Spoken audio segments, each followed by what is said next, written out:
बुध 9वें घर के अंदर हो, 11वां घर खाली हो, 1, 3, 6, 7, 9, 11 के अंदर चंद्र बृहस्पति केतु ना हो, बेटा लड़की की कुंडली में इससे ज्यादा बुरा योग हो ही नहीं सकता।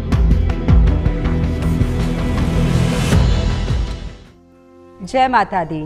मैं हूं आपके साथ अनु वर्मा। तो चलिए सबसे पहले स्वागत करते हैं सुख की पहचान कहलाए जाने वाले गुरुदेव जीडी वशिष्ठ जी का। गुरुदेव जय माता दी। जय माता की बेटा, दाता खुशियां दे, सदा सुखी रखे। गुरुदेव आज का टॉपिक बहुत ही इंटरेस्टिंग है, आग जलाती आशिकी। क्या है ये? लोगों को नहीं पता कि ग्रह क्या क्या खेल खेल देते हैं, तो इसीलिए हमने ये सेगमेंट रखा हुआ है ताकि ज़्यादा से ज़्यादा एस्ट्रोलॉजर इसको समझे, जाने और जाकर के अपनी पढ़ाई करें, अपना रिसर्च करें और वो चीज़ें निकाल के लेके आए। ठीक है, मैं तो सिर्फ उनको यहाँ पर मार्ग दिखा रहा हूँ कि जाओ भाई ये है, इसको ढूंढो, और हम सब इंसानों से ही जुड़ा हुआ है और जब मिले कॉन्फिडेंटली बोलो। समझे? क्योंकि ये सारी चीज़ हमारे जीवन के साथ जुड़ी हुई है, ये सारी चीज़ एक एक इंसान के साथ जुड़ी हुई है।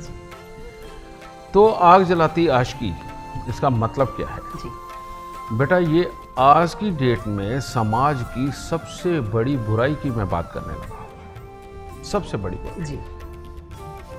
जिसमें कि बुराई करने वाला ही इज्जत की दुहाई देता है।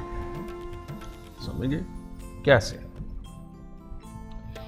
अगर आज कोई बाहर गलत काम हो जाए, मान लो कई जगह रेप हो जाता है या कुछ ऐसी ही घटनाएं घटित हो जाती हैं, तो जो आदमी स्वयं इस हालात को जन्म दे सकता है वो सबसे आगे झंडा उठा के चल रहा होता है कि ये गलत हुआ, ये गलत हुआ, ये गलत हुआ, लेकिन मन में उसके भी पाप पलता है। इस तरह के हालात ये करती है। ये आग जलाती आशिकी कोई एक तरह की नहीं है बेटा, कई तरह की है। और जन्म कुंडली का एक भी ग्रह ऐसा नहीं है कि जो ये गंदगी, ये बुराई ना देता हो।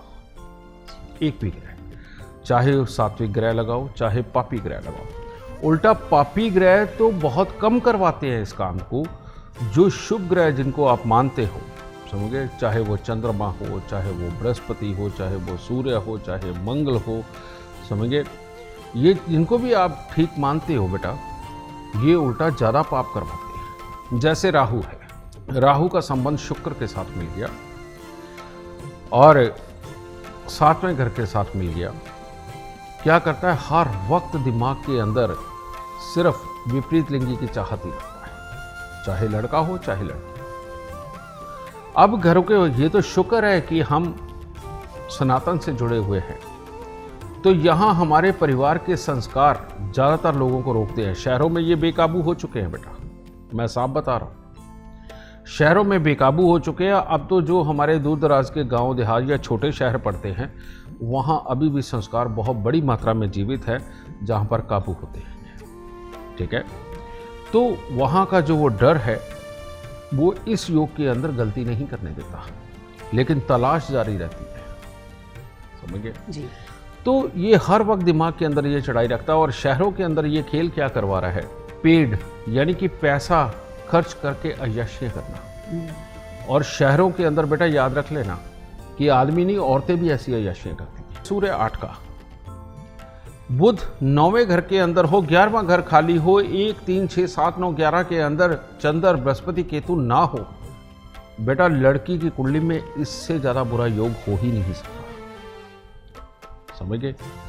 और इसके अंदर वो किस किस हद तक चले जाती है, बल्कि कोई सोच भी नहीं सकता। यहाँ बुध 9 के सारे उपाय करवाना बेइंतहा ज़रूरी है और सोने में मोती पहनाना बहुत ज़रूरी है, ताकि चंद्र और बृहस्पति तीसरे घर पे आ सके।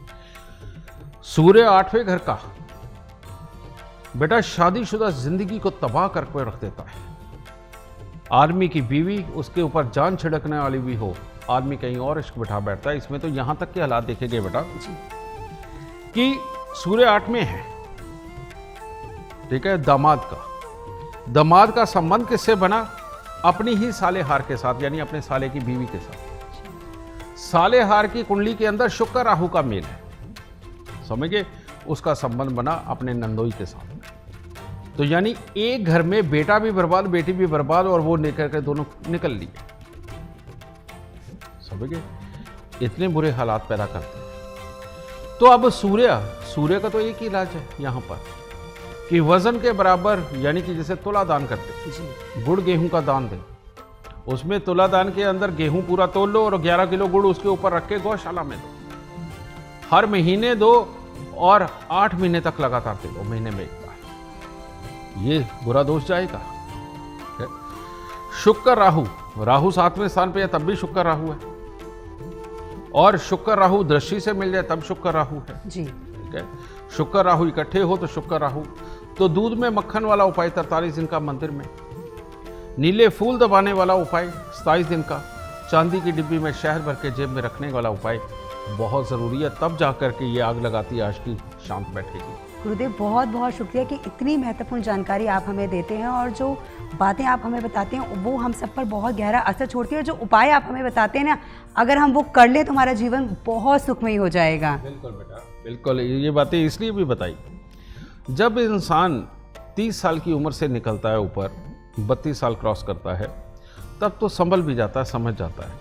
लेकिन जब इससे नीचे की उम्र में होते हैं, ख़ास तौर पे 16, 18 साल, 22 साल, 25 साल, उसके अंदर जब ये खराबी आती है ना, दोस्तों के साथ मिलकर के घिनौने कामों को इंजाम दे देते हैं बच्चे। ये अक्सर आप लोग देखते हैं। बिल्कुल। इसीलिए इन बच्चों की कुंडली के अंदर ये योग पकड़ के उसका इलाज कराना बहुत ज़रूरी है। अगर ये हम सब ने बीड़ा उठा लिया, जो कि ज्योतिषियों के कंधे पे है ये बीड़ा, जी। हम ही को उठाना पड़ेगा। अगर बच्चे की कुंडली में से ये ग्रह ढूंढ करके उनके इलाज अगर हमने करवा दिए, तो सोच के देखिए हम अपने समाज को कितने सुकून में ले जाएंगे। घरों के सर फट जाते हैं, कोर्ट केस हो जाते हैं, सब कुछ हो जाता है जब लड़की के पास से ऐसा काम होता है। गलत लड़की करके आई होती है, इल्ज़ाम लड़के के ऊपर लगता है। तो वहाँ पर भी बेटा ये खास ख्याल रखना होता है, क्योंकि ऐसे बहुत सारे केसेस हैं, समझे? तो इसीलिए बच्चे की कुंडली पहले पकड़ो, उसका इलाज करो, ताकि ये बुराई कई घरों को जला ना दे। तो इसीलिए इसका टाइटल था आग जलाती आशिकी।